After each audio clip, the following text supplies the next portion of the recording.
equity mate. I will say this about investing. Everything you do learn is cumulative. What I learned at 20 is useful. Welcome to another episode of Equity Mates, a podcast that follows our journey of investing. Whether you're an absolute beginner or approaching Warren Buffett status, our aim is to help break down your barriers from beginning to dividend. My name is Bryce, and as always, I'm joined by my equity buddy, Ren. How are you going? I'm very good, Bryce. Very excited for this episode. There's so much going on in the Equity Mates world. I know. Where do we even begin? Let's begin with the most recent, which is FinFest. It is now finished. Yes. As we record, we're about 48 hours out. Getting nervous, getting excited. Hopefully it was a great good. day. Yeah. Yes. But it is what it is. It is what it is. Nothing that we can say will have changed it because when people are listening to this, it will have already happened. Yes. But we had another big announcement this week, and no, it wasn't your wedding. No. It's crazy that your wedding is the third biggest thing that happened this month. I know. It's been such a massive month. But if you didn't see it on socials, then we're going to tell you right now. Equity Mates Media has officially been granted an Australian Financial Services licence. We're legit. From the regulator ASIC. Since the crackdown at the start of the year, which Ren and I took very seriously, we have been working with ASIC to get the appropriate licence for Equity Mates. Yeah, and appropriate is probably not the right word there, because I think it's important that we stress that the media exemption exists for finfluencers in the same way that it exists for the AFR, for Livewire, and for so many of those other financial media companies. The law is pretty clear. Video recordings, digital recordings, sound recordings. But, you know, we wanted to get a license just to get on the right side of the noise, put the noise behind us, and we've got some future plans. And we've got some content ideas that definitely needed a license. Yeah, it's exciting. Opens up a few doors for us. I think the important thing is it doesn't change anything majorly for us right now, but it does give us the opportunity to do some things that we otherwise haven't been able to do. Just want to reiterate as well, it is an Equity Mates Media AFSL. We're not operating as authorised representatives under anyone. It is our own, which is really exciting. So that's it. That's it. That's all you need to I know. think the important thing is it doesn't really change anything for what we're doing right now. We ironically can say more in some things, but you know, the podcast will be the same. The emails will be the same. The social media will be the same. Portfolio will be back though. Yes, yes. You know, we'll probably be able to do, you know, like if people remember mastermind episodes that we used to do with Julia Lee, that's something that we're really keen to bring back, but we haven't been able to. Yeah. So now we will be able to, if Julia will still have us. But yeah, so it definitely gives us the ability to do a little bit more, but fundamentally Equity Mates is still Equity Mates. And let's crack on with the show. Let's crack on. Well, we kick off each episode with what we've learnt this week, Ren, and I'm going to be honest that I've learned a lot about events management. Yes. I've learned a lot about us as a team. But I haven't learned a lot about the stock market this week. I've been so busy with FinFest. So I've learned a lot about supply chain issues. Yes. About regulatory, about City of Sydney permits. Yes. Labour shortages. Yes. Food trucks. Can confirm that supply chain issues and labour shortages are not done. So there is still inflationary pressure in the system. Not done. Yes. Look, we've learnt so much putting on FinFest. So if you're looking for something from me this week about my portfolio, about my stocks, unfortunately, I have had my eye off the ball.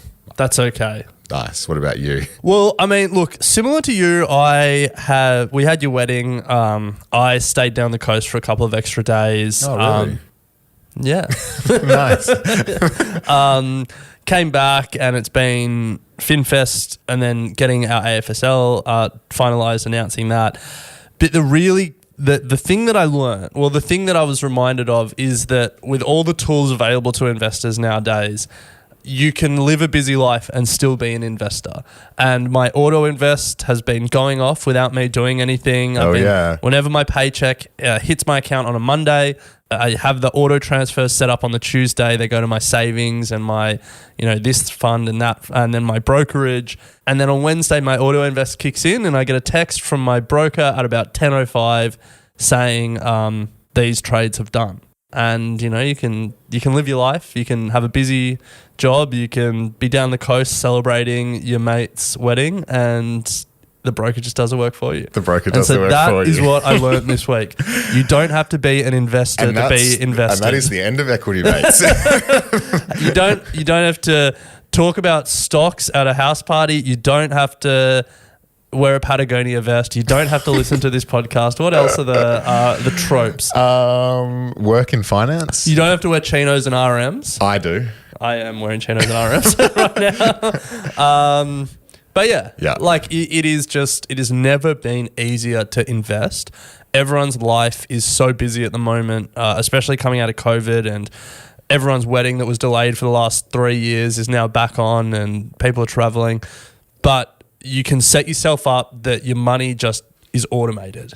Love it. And that is so important. DCA, baby. Yeah. And now, after saying that, let's get into individual stocks. All right, well, let's crack in. So we're going to cover off Q3 investor letters that have started popping up. We've got 3 to get through today, and we will be sharing all 3 of them on our forum, community.equitymates.com, so you can read along as you listen. And then we've got a new segment that we're doing, and it's Am I the Arsehole Here? Yes. Something along those lines. So we've got a little piece to read out at the end to decide if this person is the asshole in the situation. But let's get to investor letters first, because it's one of the best times of years for investors that are interested in individual stocks. At the end of every quarter, we get so many investor letters from all around the world, from all different types of funds, sharing what they're saying from a macro perspective, and then stocks they're investing in, stocks they're selling. It really is just a great insight into where professional investors are thinking, and it's all free. Love it. Like it is such an underutilized resource for how valuable it is. So we've pulled out 3 investor letters from different parts of the world. One either from the US or Canada, one from Central Europe, and one from Australia. 2 of the 3 experts have appeared on the podcast. We're going to talk about, I guess, some of the companies they're writing about. One company from each of the investor letters, just to keep it simple. So 3 companies, 3 investor letters, just to show how valuable these are. But also, let's talk about some of their insights, because they're really interesting. Let's start with an investor that a lot of people who've listened to Equity Mates for a while would know, Andrew Brown of E72. He has been on the show a few times. He has been. He also did an interesting session at FinFest, How to Make Money from Bad Breath. Yes. We might release that at some point because everything was recorded. But look, Andrew is never one to tread lightly when it comes to his investor letters. Not one to mince words. Yes. Oh, not just investor letters, just in general. Yes, true. He comes in pretty hot. A couple of notable quotes. Called the recent UK tax cuts, quote, brain dead fiscal policy. And then he wrote about it. Indeed, the biggest deterrent to investment is a group of global politicians, the like of which we haven't seen for numerous generations. A bunch of totalitarians opposed by a bunch of inept opponents. Add in some of the worst central bankers who fancy themselves as bond traders and introduce extreme volatility to perceived safe assets, and there is little wonder investors are petrified. Love that. Tell us what you really Summed think, it Andrew. up. But he then goes on to chat about some of his holdings, and we've picked out one of his top 20 holdings, which is Manchester United. Now, Andrew's always one to pick out the interesting stocks, and there is a lot of thought that goes behind them, and it's interesting to understand why Manchester United, and it all really boils down to Certainly not their English Premier League form. yes. I think he's a massive United fan, Liverpool, Chelsea, Arsenal. No, Scunthorpe United. He loves soccer, the Premier League, but he's chosen Manchester United based on what's going on in the inflationary environment at the moment, and sort of unpacks it. And he says that owners of assets get richer and inequality rises in times of high inflation, and believes that now is a good time for, quote, trophy assets. Yeah. If you're interested in sports, investing in sports, learning about the business behind sports, this is a really good investor letter, because it's about 20 pages unpacking the returns from investing in sport all around the world. NBA, NFL, Premier League, a whole bunch of different sports teams, because they're the ultimate trophy asset. There is probably no bigger status symbol in 2022 than owning a sports team. Yeah. Maybe being king. No. You'd want to own an NFL team over being king. I made a joke that Prince Harry would give up being a royal to own Chelsea, and it wasn't appreciated. By who? I think some people in the office. Anyway, so Ren, sports have been a great investment. A classic example is NBA basketball teams over the last 24 years has seen an incredible rise in the total value. According to Forbes, it's risen from $4.85 billion in 1998 to a total value of $72.9 billion in 2022. So that's all teams combined. All teams combined. Yeah. 12%, Incredible. 12% per annum. Yeah. Didn't just do that maths. It's on the page. Nice.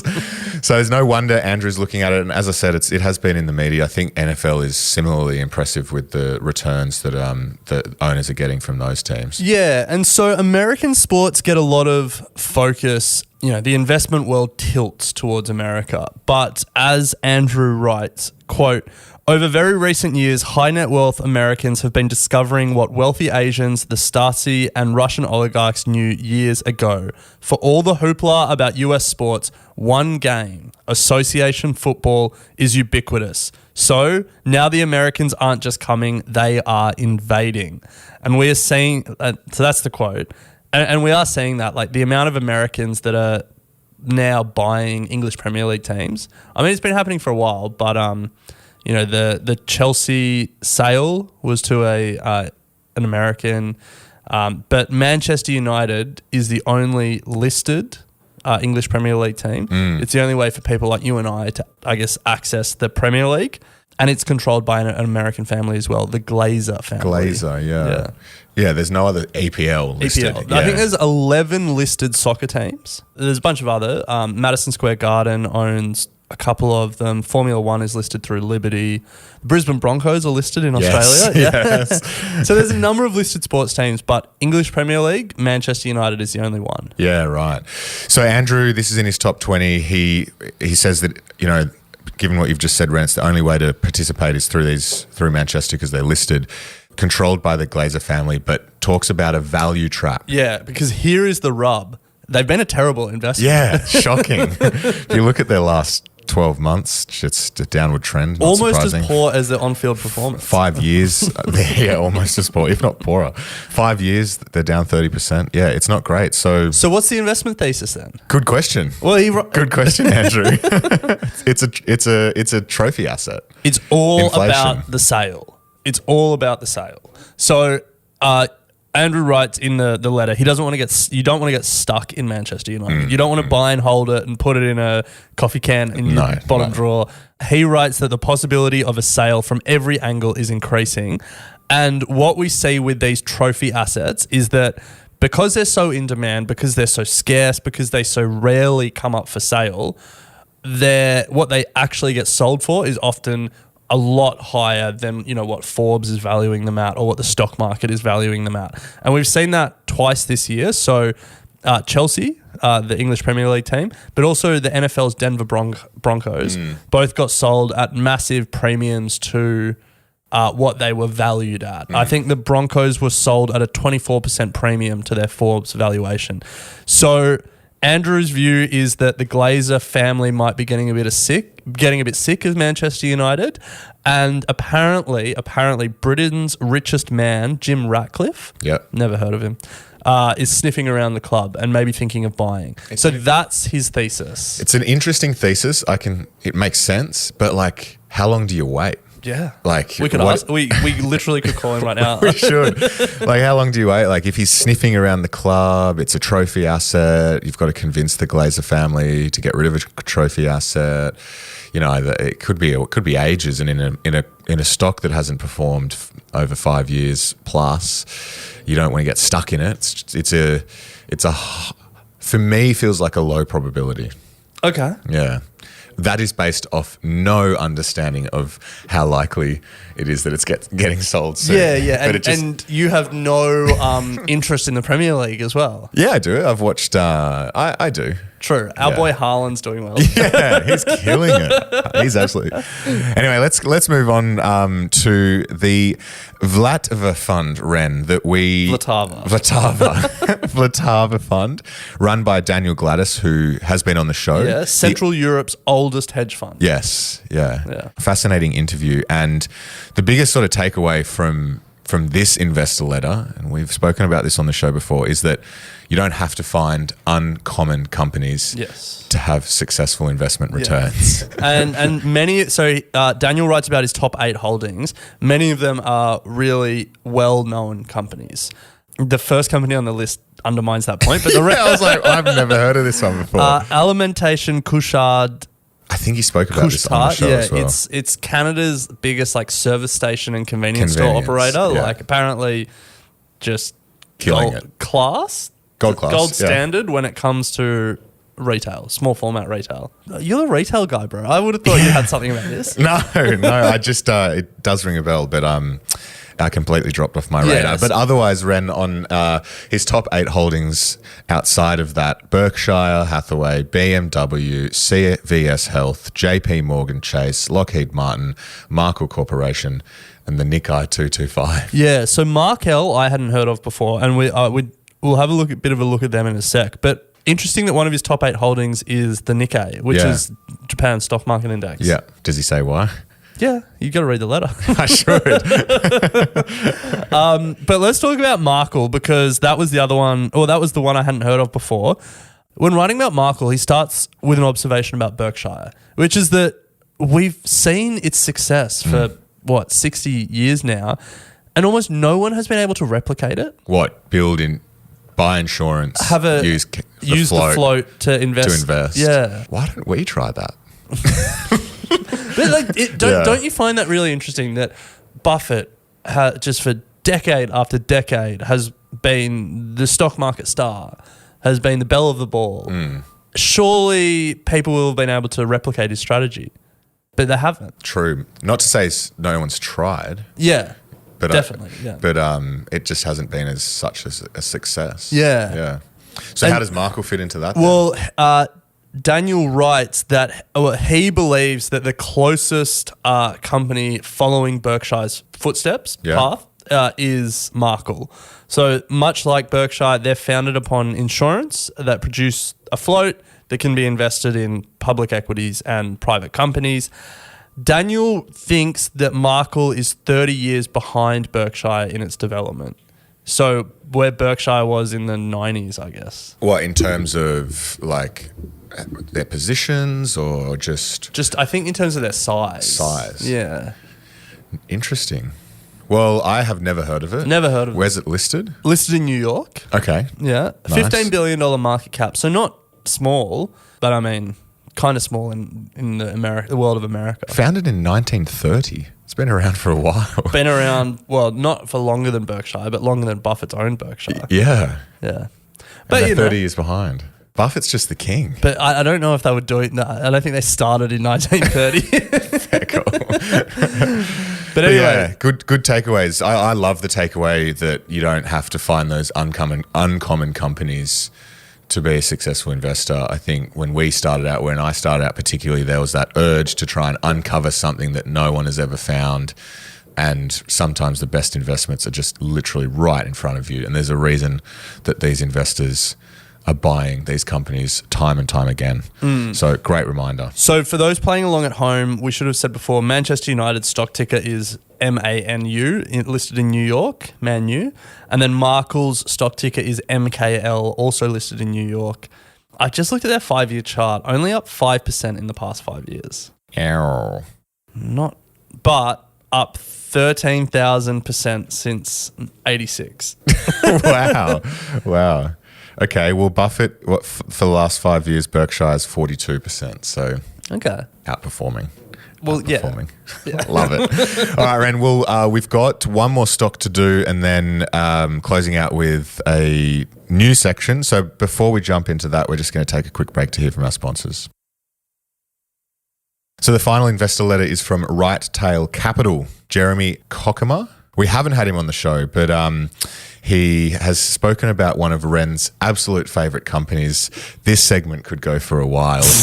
Ren's also probably going to have a crack at Canadian brokers, I think. Or Well, not a crack, a lack thereof. Canadian access, I imagine. You have read my mind. So let's crack into it, But Ren. before we talk about the Canada of it all, Jeremy starts his investor letter with a bit of a game that I want to play with you. Okay. So he makes the point that Buffett is timeless in his investing wisdom. Okay. And he says, I joke that I can never identify the year of annual meetings just by listening to the audio. It could be 1999, 2009, or 2019. So I'm going to, and then he has an excerpt. Okay. So I'm going to read the excerpt and you tell me what year it's from. Okay. From a Buffett annual general meeting, a Berkshire annual general meeting. When was the first? I'll give you from 1980 to today. Deal. Okay, deal. All right, question. With the historical returns on common stocks dating back to the 1800s coming in at about 7%, do you not think that we're in a very dangerous period? Buffett. The answer is we never know in terms of what markets will do. Whether valuations are too high gets back to the question we talked about earlier. If businesses in aggregate, they keep earning very high returns on equity and interest rates stay where they are, we are not in an overvalued period. If it turns out these returns are not sustainable or interest rates go higher, we will look back and say it was the high point, at least for a while. We have no notion on that and we really don't think about it because we don't know. Our job is to focus on things that we can know and that make a difference. And if something can't make a difference or we can't know it, then we write that one off. Jeez. I mean, it recency bias is telling me that it's probably around the last 10 years with interest rates comments. I wish I knew more historical information about interest rates. So I'm going to say within the last decade, I'm going to say 2018. 2018? 1997. Wow. Yeah. But he makes the point that everything Buffett is talking about there, about like if interest rates stay low and earnings are sustainable, then we're good. If interest rates go up and earnings prove not to be sustainable, then this might be overvalued. Like timeless. Damn, I was thinking the .com. Yeah. Damn. Okay. So next. anyway, bit of a game. Oh, any others? Nah, just one. Oh. Do you want me to read a whole other Buffett answer? I felt long as I was reading it. Wait till we get to our last segment. We could do that as a game. It's a good game. Yeah. Yeah, I like it. All right, well, let's pick that up for next week, perhaps. Sure. Maybe even we at FinFest. shoehorn it in at FinFest. Yeah. But let's talk about, we're doing one company from each of these investor letters, and the company that Right Tail Capital write about is one that we've probably spoken about on the You did a deep dive on it, bro. Love it. Yeah. Constellation Software. I'm pretty sure it wasn't your stock of the year, I don't think. It was that IAC? Yeah, that was Interactive Corp. Interactive. Yeah. But you have spoken about this with a lot of gusto. Canadian company, Constellation Software, founded in 1995 by Mark Leonard. Yes. And it is a roll-up business. If really the core of investing, like the gold standard of investing is finding those once-in-a-generation entrepreneurs and backing them. Yeah. This has been one of those companies. He's 65, so maybe will continue to be. But since 1995, since it listed on the stock market in 2006, it's up 10,000%. Jeez. It was $18 when it listed. It's now $1,800 a share. He's killed it. Yeah. And so the business, it's CSU is the ticker, listed in Canada, and we'll get to that in a second. Yeah. But as you said, it rolls up niche software businesses. It's made over 500 acquisitions since being founded, and roll-ups are often fraught. Companies, they start acquiring other companies, and maybe the CEO starts trying to build a bit of an empire rather than trying to build a sustainable business, or they borrow too much money, or they issue too many shares, and all of a sudden the returns on some of those acquisitions aren't great. That is not the story with Constellation Software. Their returns have been incredible even as they roll up all these companies. They've done it without issuing any additional shares. Wow. Since listing, and they've done it. They have taken some debt, but not a lot. They just fund these acquisitions out of cash flow, traditionally they were really small companies. Like the acquisition size was like less than $5 million. Recently they've made some bigger acquisitions, but it's just all these super niche software businesses and rolling them into the company. It's a fascinating business model. It's now worth over $34 billion. It's just been a slow and consistent grind upwards. Does he ever exit them? I don't Like think 500 so. acquisitions, it's now just either they've not turned out and you shut the business down, Yeah. or they're within the business. But the idea is that he doesn't then go and on-sell. No, I don't think it's like you restructure them and sell them to someone else. Yeah. I think they just add to the free cash flow. Yeah. And so in the past 10 years, revenue has grown at a 20% compound annual growth rate. Wow. And free cash flow has grown at a 25% compound annual growth rate. Love that. It's just an incredible company. It is. And like that isn't to say that its best days are ahead of it. Maybe its best days are behind it. Maybe it's overvalued at the moment. Or it becomes harder and harder to find yeah. appropriate acquisitions. So that is a really important point, and that's a point that they write about in the letter, that in the 90s and the early 2000s, he had free reign. There weren't a lot of exits for super niche software businesses that didn't have a massive total addressable market. But that's not the case anymore. There's micro private equity, there's hedge funds, there's a whole bunch of players playing in this like niche software roll-up space. Yeah. So that's a good point. But I just love these stories. Well, the issue is, Ren, it's a Canadian company listed in Canada. So I'm going to give you 30 seconds to give us your gripe. Brokers, give us access to Canada. It's a developed liquid market right on the doorstep of the US. It doesn't make sense that you can't plug in whatever you need to do. I understand there's complexities, that you need custodians, you need broker dealers, you need all that stuff, but you can do it. Yeah. It is within your ability to offer Canada to Australian investors. Yeah. And I think CMC do, I think Interactive Brokers do. I don't really want a fifth brokerage account just for like one or two Canadian investments. If I have to do it, I have to do it. Yeah, if I there's have to nothing do wrong it, with I'll have to do it.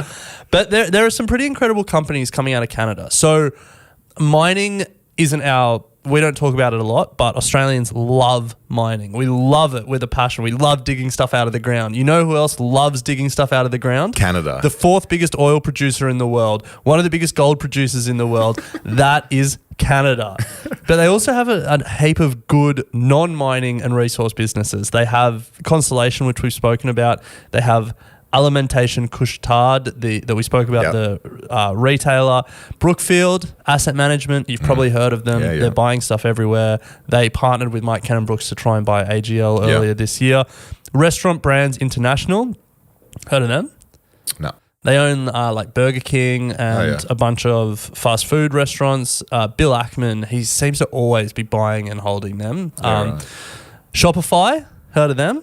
I have. Thought they were listed in the US. Yeah, so that is the important point, and that is probably how brokers would argue back to me if we gave them a right of reply. Not for two of them though. So Brookfield, Restaurant Brands, and Shopify are all US listed as well, but still, Maybe we need to harness the collective power of equity mates and petition some of the local ETF providers to give us single stock ETF access to Canadian listed companies listed on the ASX. Okay. Do we do that? Tracker stocks. But I think the thing is, like, we know where the world is going. Yeah. We know that in 10 years, brokers will offer all It'll be the blockchain world. something. No, I don't even think it will be. It would just be like, everywhere. Forget blockchain and Web3 and all that. Just Web2. Like, the world is becoming more interconnected. Stock markets are becoming more globalized. I have zero doubt in my mind that in 10 years we will have access to more than 100 markets. Maybe not everything, like 196 countries in the world, probably not all of them. but most of them. The main ones. Definitely all of like the G20. Okay. Yeah. No doubt in my mind. I'll bet my future house. Well, the thing is, you don't want to have to wait that long to get access to CSU. Yes. But anyway, there's 3 investor letters. As we said at the top, we will have all of the links to those in our forum, which we've just launched about a month ago. It's absolutely buzzing in there. If you haven't yet signed up, head to community.equitymates.com. It's much better than our Facebook community in terms of the ability to engage in conversations more meaningfully in groups that you're interested in, not in one long feed. Yeah. Head on over and sign up, and Ren will chuck in the links to these investor letters if you'd like to read them in more detail. But let's close out with a new session, Ren. Section, Am I the A-hole here? It's a subreddit on Reddit. Subreddit account on Reddit, where someone will come in and give us their situation and ask the community if they're the asshole in the situation. Yeah, so we figured it would be a bit of fun to talk about this because this is very investing related, and give our 2 cents. Give our 2 cents. Yeah. Do you want to read it out? It's pretty long. It's quite long, but we can read it out. So this person goes on to say, my buddy makes about twice as much as me, but I know that the market better than him. Anyway, I've given him investment advice on short-term option plays that have been successful.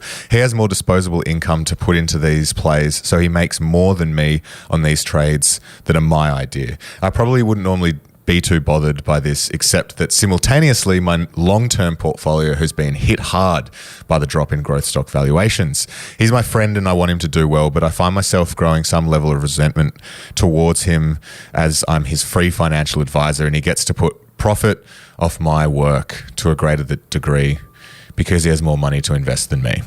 Anyway, it goes on to say Okay, go on. it's quite long. He's saying, I've always wanted to see my friends do well. I still do, and I take pride in helping him, but I feel horribly guilty about this resentment. Do you want me to keep reading it? Your turn to take over. I don't want to cut or anything like that, but it would be nice if you paid for a dinner or 2 or some extra drinks now and then, but asking for that would be ridiculous and it would ruin the gesture itself. So I haven't confronted him, but I find myself growing angry that he hasn't made some type of meaningful gesture of gratitude other than saying thanks. This leaves me in a position where I either continue to be angry, find a way to raise my consciousness to a higher level where it doesn't bother me, or I mention to him, and at that point, I feel like I'm asking for a gift, and the gift loses its value because I had to request it. This guy's overthinking this way too much. I could stop giving him tips, but I don't want to punish him in a way that negatively impacts him financially. And if I did that, eventually he would ask what's up and would be back in that situation where I'm basically asking for a gift. The point is, I feel like I've helped him out a lot and it would be nice to have it really acknowledged without having to demand it.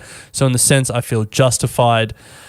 Anyway, you get the point. So, Bryce, the reason this caught our attention is because you constantly ask me for stock tips. Now, what do you reckon? I think he needs to get over it. There should be really no feeling of resentment. If you're giving him tips and he's doing well, do it yourself. Yeah. Well, he is. Yeah, but he just doesn't have as much money. But that's a silly mindset for me. Mindset. It's like if your percentage returns are the same, there's like, sure, he might have more to be putting in, but if he's getting 80% and you're getting 80%, great. It is a classic comparison. It is the thief of joy point. And investing is full of it, but it's like, it's kind of pathetic. Yeah, it is. Don't be angry at your friend because you gave them a stock tip that worked. Yeah. Yeah. I've done that plenty of times. You've been angry at a friend? No, I've given out plenty of stock tips that I've never done that have turned out to go well. Right.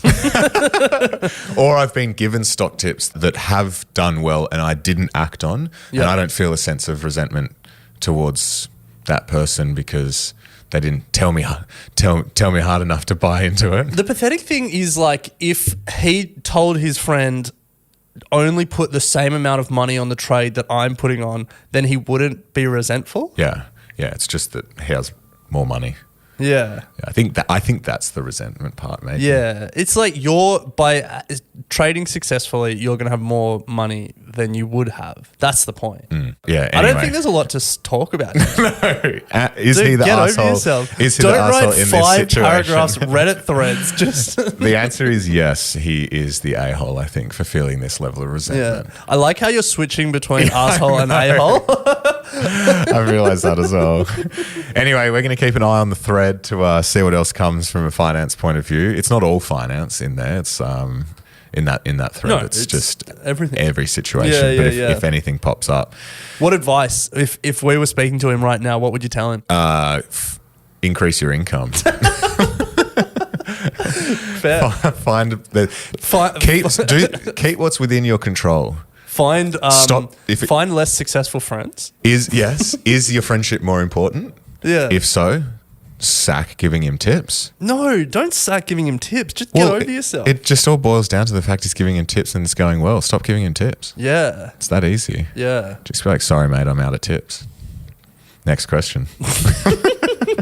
Anyway, Ren, it's been a good episode. We'll be back next week. If you have enjoyed the show or do appreciate and take value from what we do at Equity Mates, if you could rate and review on iTunes and on Spotify, that would be greatly appreciated.